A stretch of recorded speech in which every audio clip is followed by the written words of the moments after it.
Hello everyone, আসসালামু আলাইকুম। কাছে কিংবা দূরে, দেশ কিংবা দেশের বাহিরে, পৃথিবীর যে যে প্রান্ত থেকে এই মুহূর্তে আমার ভিডিওটি দেখতেছেন বা দেখবেন, আল্লাহর অশেষ রহমতে আলহামদুলিল্লাহ বেশ ভালো আছেন। আমি আলহামদুলিল্লাহ আল্লাহর অশেষ রহমতে আপনাদের দয় বেশ ভালো আছি। আর প্রতিদিনের মতো নতুন একটা ভিডিও নিয়ে আপনাদের মাঝে হাজির হয়ে গেলাম শামিমা ডেলি ব্লগ থেকে। আমি শামিমা। আজকের ভিডিওটি আমি একেবারে সন্ধ্যা থেকে শুরু করছি। ছেলে মেয়ে টিচার যাওয়ার পর আমি ছেলে সহ একটু বাইরে গেলাম। বাইরে থেকে এখানে কিছু কেনাকাটা করে আসলাম। আর কেনাকাটা করতে এখানে লিচু নিয়ে আসছি, আর কিছু মাছ নিয়ে আসলাম। মাছ পেলাম, মাছ বলতে লইট্টা মাছ একেবারে ফ্রেশ তাজা তাজা পেলাম, নিয়ে আসলাম। আর লিচুটা আনার পর আমি লিচু আর এখানে আম নিয়ে আসলাম। আর এখানে পাতাকপি আর শসা, তারপরে লেবু, এই হচ্ছে আজকের বাজার সদাই। আর কিছু নেওয়া হয় নাই।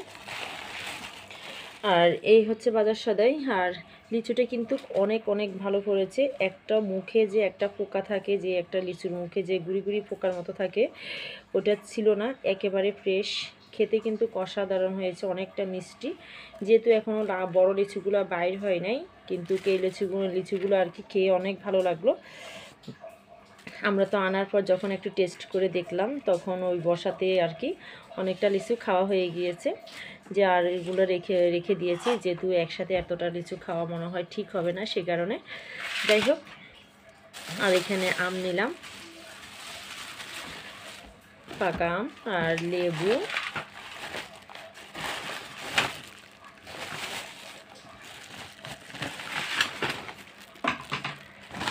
শসা, তারপরে পাতাকপি। এই হচ্ছে, এই পাতাকপিটা 38 টাকা আসছে ওই লোকটা। তারপরে 40 টাকা মিলিয়ে আর কি 2 টাকার কাঁচামরিচ দিয়ে দিয়েছে। যাই হোক, আর এখন তো কাঁচামরিচের দাম বেশি, 2 টাকা দিয়ে দেখতে পাচ্ছেন 40 টাকা মিলিয়ে যেহেতু কাঁচামরিচ দিচ্ছে, এই কয়েকটা কাঁচামরিচ। এখন যেহেতু সিজন না, অনেকটা আর কি দাম বেশি। আর এই যে লোট্টা মাছের ভিতরে, আর লাল মাছ, যে লোট্টা মাছের ভিতরে যে লালটা থাকে আর কি, যেটা বলতেছিলাম, ওই মাছটা আমার পছন্দ না, ওইটা ভালো লাগে না। আর এটা সাদাটা আর কি আমার কাছে ভালো লাগে। আর এটা পেলাম, নিয়ে আসলাম। প্রায় সময় যখন লালটা পাওয়া যায়, আর সন্ধ্যার সময় তো এমনি মাছ কিনা হয় না, আজকে ফার্স্ট টাইম আর কি নিয়ে আসলাম। বাইরে যেহেতু গেলাম, আর বাইরে গেলাম উদ্দেশ্য হচ্ছে এখানে সবজি কেনার জন্য গিয়েছি। যেহেতু মেয়ের পরীক্ষার কারণে বাইরে যাওয়া হয় না। একটু যাই সকালের দিকে, তখন তো আর অতটা বাজার সদাই মানে সব সবজিওয়ালা ব্যান এগুলো আসে না, তাই আর কি কিনা হয় না। তাই ভাবলাম আজকে একটু, যেহেতু আগামীকাল বন্ধ আছে, আর আজকে একটু বাইরে বের হলাম।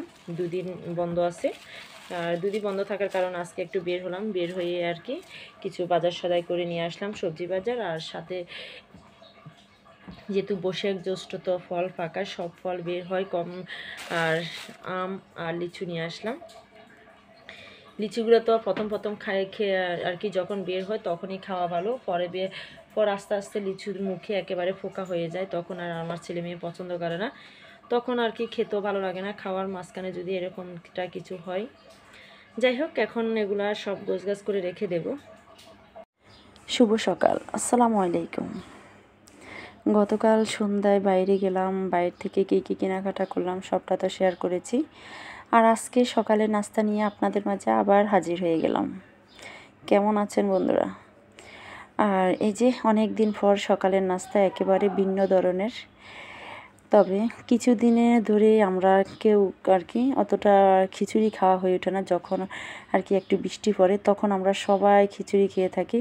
বৃষ্টির সাথে খিচুড়ির সাথে এমন একটা সম্পর্ক জড়িয়ে আছে। আর বৃষ্টির সময় কেমন জানি খিচুড়িটা খুব ভালো লাগে। যাই হোক, কথা আর বাড়াবো না। এখানে আমি চাউল, ডাল আর গাজর, আলু, পেঁয়াজ, কাঁচামরিচ, টমেটো সবটা দিয়ে ভালো করে কষিয়ে নিয়েছি। তারপরে কষানোর পরে এখানে আমি ফুটনো পানি দিয়েছি। যেহেতু ফুটনো পানি দিয়েছি, এই জন্য সাথে সাথে আর কি টকবক করে ফুটতেছে। আর গাজরটা আমার ডিপ ফ্রিজেই ছিল, এটা যখন সিজন ছিল আর কি, তখন আমি কিছু গাজর ফ্রোজেন করে রেখে দিয়েছি। আর যেহেতু গাজর লুডুসের সাথে খিচুড়ির সাথে দেওয়া হয়, বেশিরভাগই সময় আমি খিচুড়ির সাথে দিয়ে থাকি। আর খিচুড়ি খাওয়া দাওয়া করলাম, খাওয়া দাওয়া শেষ করে ছেলে মেয়েকেও নাস্তা দিয়ে দিলাম, ওরাও খেয়েছে। আর খিচুড়িটা খেয়ে নিয়েছে, খেয়ে আবার ছেলে স্কুলে চলে গেছে, মেয়েকে নিয়ে আমি স্কুলে গেলাম। মেয়ের তো পরীক্ষা চলতেছে, মেয়ের পরীক্ষা চলতেছে বেঁধে মেয়েকে তো এমনিতেই নিয়ে যে আনা নেওয়া করতেই হয়। আর মেয়েকে দিয়ে আবার বাসায় চলে আসলাম, আজকে আর বাজারের দিকে যাই নাই। আর বাসায় এসে অনেকটা কাজ করেছি, অনেকটা কাজ, বিছনাপত্র সবটা রেডি করেছি। তারপরে এখানে কুটা বাছা করেছি, সকালবেলা মাংস বের করে রেখেছি ডিপ ফ্রিজ থেকে, এগুলা ধুয়ে আবার ম্যারিনেট করে রেখে দিয়েছি। আসলে সবটা ভিডিও করা হয়ে ওঠে না, সবটা যদি ভিডিও করা হয় আর কি অনেকটা বড় হয়ে যাবে। আর এদিকে আমি লোট্টা মাছ রান্না করার জন্য লোট্টা মাছটা আমি শুকনো উপকরণ দিয়ে সবটা আর কি ভালো করে কষিয়ে নিয়েছি। ভালো করে কষানোর পরে এই পর্যায়ে আমি মাছটা দিয়ে এখন আবার ঢাকনা দিয়ে ঢেকে রেখে দিলাম। আর পাশের চুলায় আমি একটা পাতিল বসিয়ে দিয়েছি। আর আজকে যেটা বললাম মাংস রান্না করব। আর মাংস রান্না করার জন্য এখানে আমি পাতিলে কিছু পেঁয়াজ, কাঁচামরিচ আর সাথে তেল দিয়ে এখন একটু হালকা একটু ফ্রাই করে নেব। আর মাংসটা তো আমি আগে ম্যারিনেট করে রেখে দিয়েছি, যেটা বললাম কুটা বাছা করার আগে। মাংসটা আগে যদি ম্যারিনেট করে রেখে দেওয়া হয় তাহলে মাংসের টেস্টটা আর কি দ্বিগুণ বেড়ে যায়, আর আমার কাছে ভালো লাগে। আর এই যে এখন আমি সবটা দিয়ে মাংসটা তো অনেকক্ষণ কষিয়ে নিয়েছি। আর এই পর্যায়ে এখন আমি আলুটা দিয়ে দিলাম, আলুটা দিয়ে একটু উল্টে পাল্টে নিতেছি। আর সাথে আমি কয়েক পিস আবার টমেটো দিয়ে দিয়েছি, দেখতে পাচ্ছেন। আর টমেটো আলু মাংস সবটা ভালো করে আবার কষিয়ে নেব। আর মাংসের সাথে আলু ভাবছি একবার দিব কি দেব না, পরে ভাবলাম না, আমার কাছে তো ভালোই লাগে। মোটামুটি ছেলে মেয়ে সবাই, আমি বলতে আমি না, সব বাসায় আর কি মাংসের সাথে সেটা যদি গরুর মাংস হয়, মুরগির মাংস হয়, সব মাংসের সাথে আর কি আলু ভালো লাগে, মাংসের আলুটা খেতেই ভালো লাগে। আর যাই হোক, মাংসটা ভালো করে কষিয়ে এখন আমি পানিটা দিয়ে দিলাম, পানিটা দেখতে পাচ্ছেন। আর পানিটা আমি ফুটানো পানি দিয়েছি, যেটা সব সময় দিয়ে থাকি। আর এইদিকে আমার লোট্টা মাছ রান্নাটা একেবারে হয়ে গিয়েছে, দেখতে পাচ্ছেন। আমি অফ ক্যামেরা ধনিয়া পাতা দিয়েছি, আর ধনিয়া পাতাটি দিয়ে চুলাটা অফ করে দিয়ে দিয়েছি। আর এদিকে আজকে যেহেতু গরুর মাংস রান্না করা হয়েছে আলু দিয়ে, আজকে আবার ভাবলাম আবার পোলাওটা রান্না করি। আর এই যে পোলাও রান্না করে নিলাম। ফার্স্টে একবার বলছি আর কি বিরিয়ানি রান্না করব, পরে ভাবলাম যে কি না, সকালের দিকে তো একটু একটু বৃষ্টি হয়েছে বা ঠান্ডা আবহাওয়া, পরে তো আবার দুপুরের দিকে সেই রোদ। আর এই রোদে বিরিয়ানি যদি খাওয়া হয় তাহলে তো গরম কি আরও গরম দ্বিগুণ বেড়ে যাবে।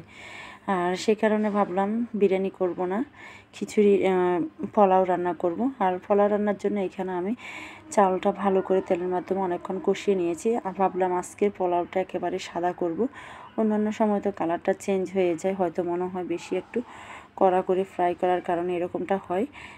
আর এই যে আমি পানিটা দিয়ে একটু ভালো করে উল্টে পাল্টে নিতেছি, আর এখন ঢাকনা দিয়ে ঢেকে রেখে দেব। আর এই যে দেখতে পাচ্ছেন আজকের পোলাওটা যেটা বললাম একটু সাদা সাদা করেছি। আর পোলাও, মাংস, পোলাও, লোট্টা মাছ সবটা আমার রান্নাবান্না শেষ, খাওয়া দাওয়া করলাম, রেস্ট করলাম, নামাজ কালাম পড়লাম। আর এই যে এদিকে এখানে আমি বিকেলের নাস্তা নিয়ে আবার হাজির হয়ে গেলাম, দেখতে পাচ্ছেন এখানে আমি নাস্তাটা ভাজি করে নিতেছি। আর এই নাস্তাগুলো আমার ডিপ ফ্রিজে ছিল, একটু বেশি পরিমাণে বানিয়ে রেখে দিয়েছি বিকেলের জন্য।